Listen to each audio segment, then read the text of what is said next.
এক যে ছিল টুনটুনি পাখি, তার ছিল ছোট্ট একটা বাসা। একটা বেগুন গাছের পাতার ওপর সে তার সুন্দর বাসাটি বানিয়েছিল। টুনটুনির বাসায় ছিল তার ছোট ছোট 3টি ছানা। সেই বেগুন গাছটা ছিল এক গহীন বনের পাশে, আর সেই বনের ভেতর দিয়ে প্রতিদিন যাতায়াত করত এক মস্ত বড় বাঘ। বাঘটা ছিল বনের রাজা, তাই তার খুব অহংকার।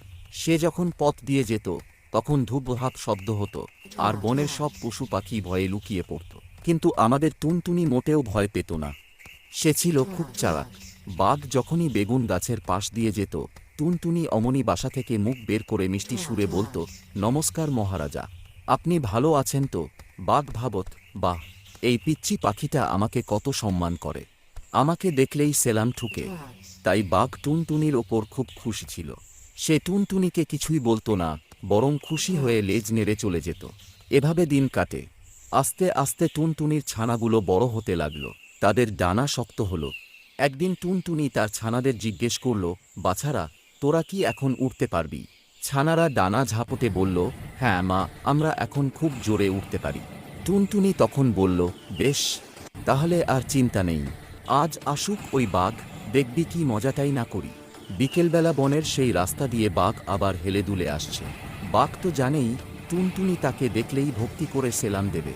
যেই না বাঘ বেগুন গাছের কাছে এসেছে, অমনি টুনটুনি তার ছানাদের নিয়ে ফুরুত করে উড়ে গিয়ে বসল অনেক উঁচু এক ডালে। সেখান থেকে টুনটুনি চিৎকার করে বলল, ওরে দুষ্টু বাঘ, আর তোকে কে ভয় পায়? যা এখান থেকে চলে যা। বাঘ তো অবাক। সে রেগে গিয়ে বলল, কি, এত বড় সাহস?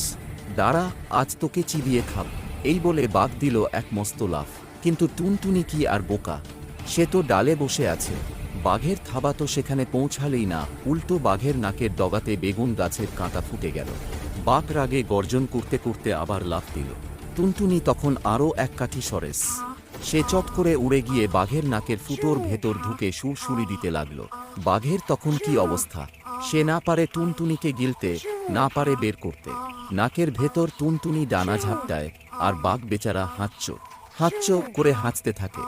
বাঘ নিজের নাকে নিজেই থাবা মারে, কিন্তু টুনটুনিকে আর ধরতে পারে না। শেষে বাঘের এক বিশাল হাঁচিতে টুনটুনি ছিটকে বেরিয়ে এলো এবং সোজা আকাশে উড়ে গেল। উড়তে উড়তে টুনটুনি বলল, কি মহারাজ, কেমন দিলাম? বাঘ তখন নাকে হাত বুলিয়ে লেজ গুটিয়ে জঙ্গলের দিকে ছুট লাগাল। সে আর কোনোদিন ওই বেগুন গাছের দিকে ফিরেও তাকায়নি। আর টুনটুনি তার ছানাদের নিয়ে মনের সুখে গান গাইতে গাইতে অন্য দেশে উড়ে চলে গেল। গায়ের জোরের চেয়ে বুদ্ধির জোর অনেক বেশি।